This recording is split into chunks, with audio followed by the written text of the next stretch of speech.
No. You rise to the occasion. Experience comes with age, and I've been hearing a lot about age, you know.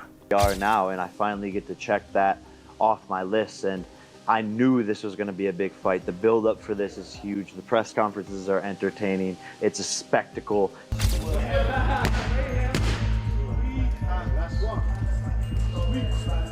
With only 17 days left until Anthony Joshua faces Jake Paul, the pressure continues building as both fighters push themselves harder.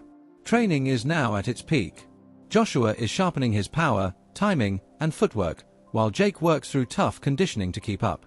At this stage, every session matters, and the atmosphere around the fight grows heavier as the countdown moves forward. And I have nothing but love for him, but I'm going to knock him out respectfully, and you know, we can hug and kiss afterwards, specifically kiss.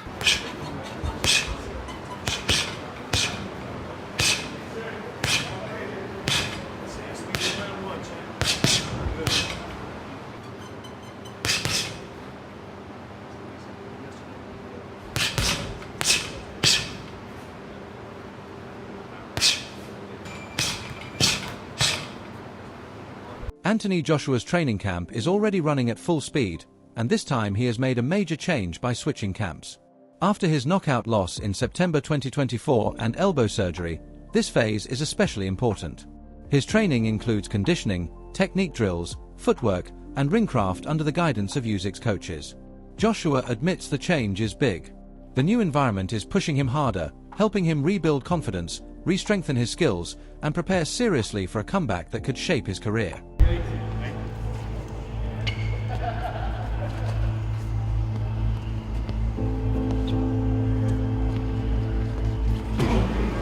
During camp, Joshua starts his mornings with intense ice baths to build his body and speed up recovery. The cold water reduces inflammation, keeps his muscles fresh, and strengthens his mental focus. Joshua believes these sessions help sharpen his mind and prepare him for demanding training later in the day. This strict routine shows how committed.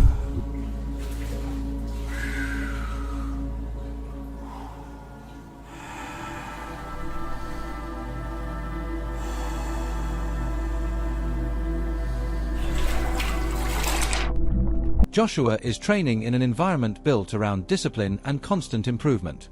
Experienced coaches focus on technique and strategy while guiding him through each session. His drills tighten his offense and build a defense that reacts quickly. Coaches watch his rhythm, footwork, and punch variation, pushing him to move beyond old habits. Ringside observers notice how seriously he takes every adjustment. Instead of relying only on power, he is learning angles, distance, and counters.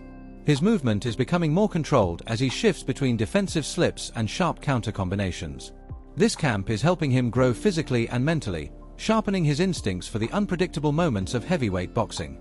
I do know someone, I think he's at that stage of his career where he's trying to rediscover a little bit of that confidence. He's gone to Alexander Usyk, where we're hearing reports he's out there, training with Usyk and the team, trying to pick up something, trying to rediscover something. That's very strange, Paul, isn't it? It is, but it's not unheard of. I've heard of a lot of fighters doing that. You see fighters, obviously, it's the old Rocky movies years ago, but you see a fighter losing to someone, all of a sudden they go in the camp and they start training and do a little bits together and become friends or whatever else.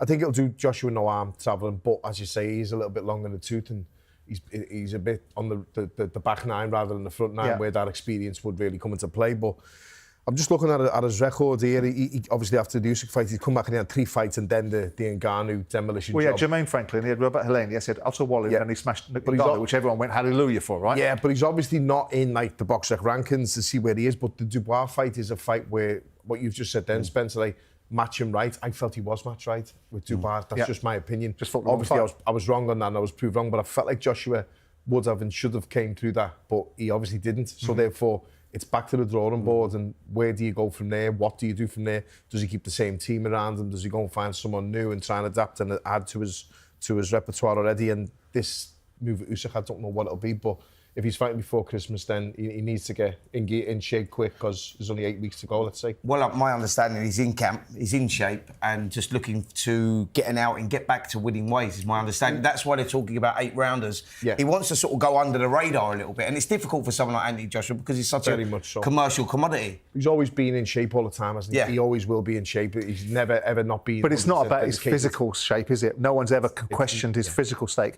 Zach, when I was talking about Anthony Joshua, and I know that the president of his fan club is here in Spencer, but I talked about the PTSD issue post various fights, whether it be the Alexander Usyk or the Daniel Dubois situation. But prior to Daniel Dubois, I always maintained that I felt that despite the performance against Jermaine Franklin, despite the performance against Robert Helenius, which had been blasted out by Deontay Wilder... Eddie Hearn sees this matchup as extremely serious, knowing how much depends on Joshua's performance. He understands that the result will affect the direction of Joshua's career. He is clear that a loss here would lead to major questions about continuing. Even so, Hearn's confidence in Joshua remains strong.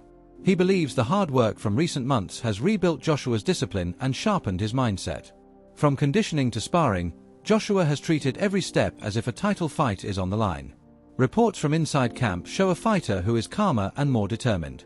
Despite the pressure, Joshua keeps pushing forward with focus. Record saying that you and AJ must retire if Jake Paul wins on December 19th. Stand by that? Yeah, I do. I mean,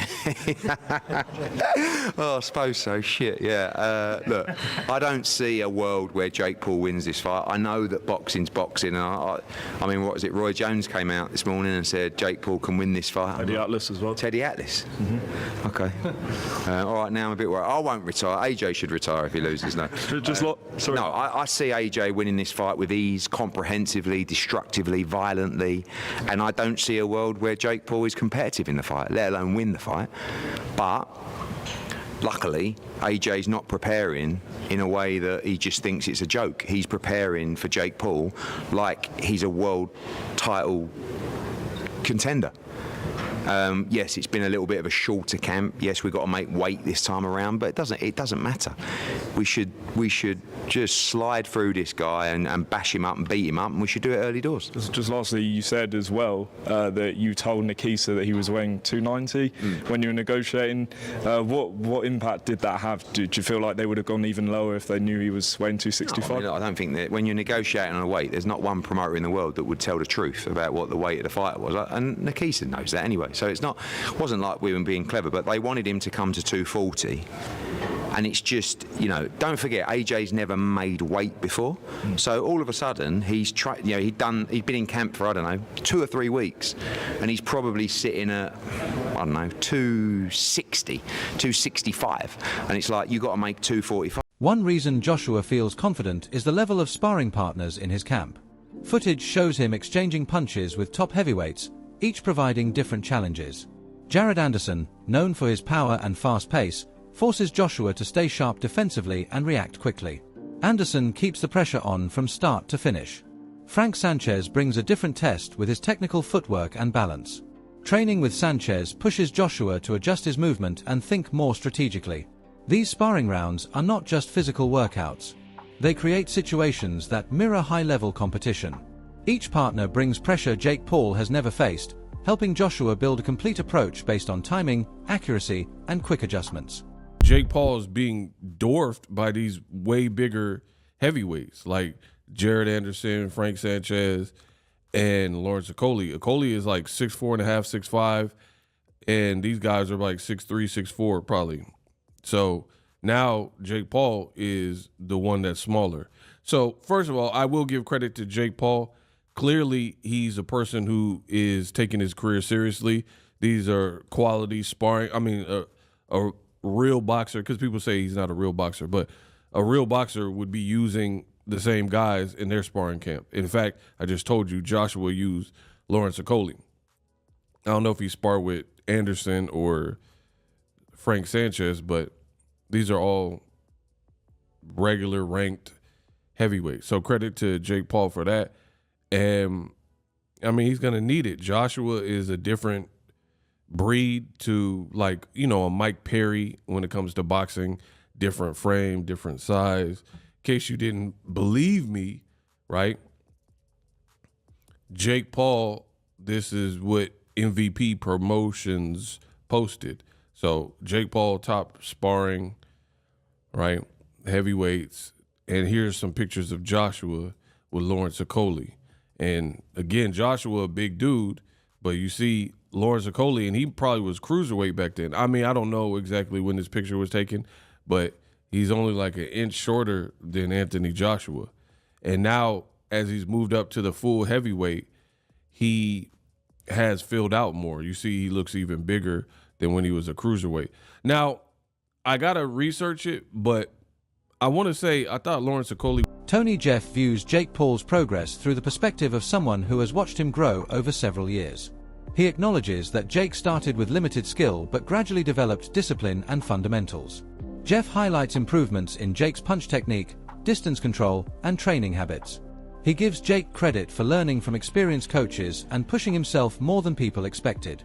Jeff believes that those who say Jake hasn't improved simply haven't followed his journey closely. They get older. Now, a problem for Anthony Joshua is his activity. He's only fought twice in 2 years, and one of them, he got knocked out off Daniel Dubois. That was his last fight, and a lot of people say you can only judge a fighter's quality from their last fight. And then the fight before that was a win, but it was a win against Francis Ngannou. Francis Ngannou, if you know, he was the UFC heavyweight who's not a real boxer, and he only had one fight before that boxing fight, what he lost as well. So that's his activity in boxing. Now, Jake Paul, on the other hand, looking at his box rec, he's had 6 fights since 2023. And one of them was against Mike Tyson. But we all seen what happened in that fight. Mike Tyson was well past his prime. Where Anthony Joshua, on the other hand, is, but I'm not going to say he's coming into his prime because he had some great wins earlier on in his career before he lost to Usyk twice. And by the way, when he did lose to Usyk, the last one was a split decision. It was a pretty close fight. So now this fight is matched. And I just want to look at the tail of the tape. Now, looking at the age difference, we've got 28 years old compared to 36 years old. So I guess the advantage there goes a little bit towards Jake Paul. 28-year-old is better than a 36-year-old. But that being said, we've got talking about experience and everything else, what comes with being 36 years old at Anthony Joshua's level. And then, like I mentioned, the heavyweights kind of seem to prime a little bit older. Now, come down to the height and the weight. This is the big one. 6'1" versus 6'6". 200 pounds versus 252 pounds. We got a 252-pounder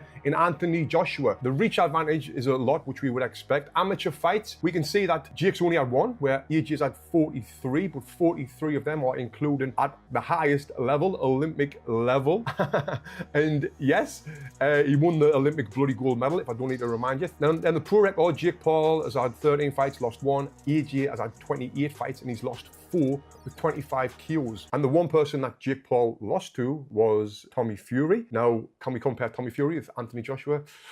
Not at all. It's like night and day. So now I'm going to talk about the rules of this fight, and I'll give you my prediction, which is going to shock a lot of people after this. So, what are the rules? The bout will take place at a heavyweight, obviously. It's going to be 8 3-minute rounds. You might think, well, that's better for Jake Paul, and I'm thinking, not really. It's better for Anthony Joshua because he's just going to go all out for them 8 3-minute rounds. And imagine that, Anthony Joshua blasting at you, 6'6", whatever he is, 250 pounds, throwing big bombs at you. Anyway, both fighters will be using 10-ounce gloves for the duration of the contest. Why have they got that? It says both fighters will be wearing 10-ounce gloves for the duration of the contest. What do you expect? Them to take them off halfway through and... Professional fighter Lamont Roach sees Jake's decision as brave but extremely risky. From a competitive angle, he understands the appeal. Jake has built his image on surprising people and proving critics wrong. Financially, the fight is a huge opportunity that few new fighters get. Psychologically, Jake thrives in situations that shock the public, and stepping into the ring with someone as big as Joshua fits that pattern. Still, Roach warns that courage must meet reality. Joshua carries real heavyweight power. Roach respects Jake's determination but stresses that this step brings dangers that cannot be ignored, no matter how strong the reward is. Excuse me. My first thoughts was this guy's crazy. Not gonna lie. But I get it. Coming from a guy who's not a true traditional boxer, and to be able to have a position where he can fight a former unified world champion, former Olympic gold medalist, and to do it on such a stage where Anthony Joshua was a superstar as well. I mean, like, he sold out the O2, twice. Absolutely. I think. So, I think Jake is setting himself up for a huge spectacle, and which is, kind of smart. If you're gonna go big, why not go to the highest of the mountain? Why not? And I get it. That's what you call business right there. And I seen a lot of guys calling them out, from like Gabe to, other guys who are Berlanga. boxers. Yeah, like guys who actually beat them. But why would he settle for those guys when he could fight Anthony Joshua? So I think that's smart. I think that's super smart. Smart is one thing. What do you think happens in the ring, though, champ? I think he gets hurt for sure. I think he gets obliterated. Something close to like Francis Ngannou. I think something like that happens, and it's going to be bad for him. But there will be a lot. Chael Sonnen looks at the situation with direct honesty, questioning whether Jake is showing courage or jumping into something far beyond reason. He respects Jake's willingness to face difficult opponents, but wonders why he chose someone with Joshua's size and knockout power. Sonnen explains that taking risks is good, but taking risks without enough preparation can be harmful, especially in boxing where one moment can change everything. Or the Francis Ngannou performance. What if Jake makes it 5 rounds, 6 rounds? What if Jake made it to the distance? What if Jake won a round? Now, it's very hard to believe. It's very hard to imagine. I think it's the big struggle with this fight. I cannot, off the top of my head, produce a fight for you in any form of unarmed combat that drew, that was exciting, where the audience did not have a reasonable expectation, an expectation to some degree that, well, if he does this or that, there is a way for this guy to win. And that's usually pretty easy to do because nobody knows anything about fighting. Nobody watching this right now, none of you, my millions of viewers, not one of you has ever boxed. Not one of you knows someone in the family. Well, my dad was a boxer. My uncle was a boxer. No, you don't. Not only are you not a boxer, you don't even know of a boxer. Now, I only share that because when I come out and say nobody knows what they're talking about when they're talking about boxing, like, it's not meant to be an insult. You don't know anything about boxing. It was never taught to you. None of you in recess boxed. None of your junior highs, your high schools, your colleges, your community colleges offered boxing. Your hometown didn't have a boxing gym. Now really think about that. Because as much as you love the sport and as much as you think that you understand it, not only do you not understand it, you can't even have a conversation with other people who do because they don't understand it. So what is a win? I think that time counts. I think that time is a very big deal. You're in that little bitty ring, and I know a guy can run backwards, but running backwards is not illegal in boxing. It is in wrestling. Angelo and Josh bring the discussion back to boxing basics. They explain that the sport has levels built through years of fighting top opponents. In their view, Jake is still developing, while fighters like Joshua and Deontay Wilder compete at a level defined by knockout strength, refined technique, and long experience. They say Joshua is the type of fighter whose presence alone changes a fight. With his timing and power, he can end a match in an instant. I just don't think that he could compete at the highest level, and I don't think he'd beat the top 5, top 6 guys. But that in that weight class is where he'd be at, like say 180, 188 or 189, somewhere around there is where he'd probably compete. There's not a lot of talent there though, so he might be pretty good in those weight classes. Him competing in the heavyweight division against like Deontay Wilder or Anthony Joshua or anybody else, no, he gets annihilated. I'm very surprised he signed this fight. I was shocked he signed this fight. I texted my buddy Bo because Bo follows boxing really well, and I texted him. I was like, dude, we might see a death. And he said the same thing. He's like, I cannot believe he agreed to that fight. But the numbers, the numbers that are, nobody knows the true payouts. They're saying it's around $200 million that they're splitting evenly. So they're getting about $100 million each. He said that it was $267 million. So I don't know who you believe or don't believe, or it could be they're splitting 200 and the 67 delta, they had to pay DAZN because Anthony Joshua has a contract with DAZN, With and this DAZN. fight's going to be on Netflix. DAZN. It's DAZN. So they, which makes how the hell? Please stop Anyway. saying DAZN, okay?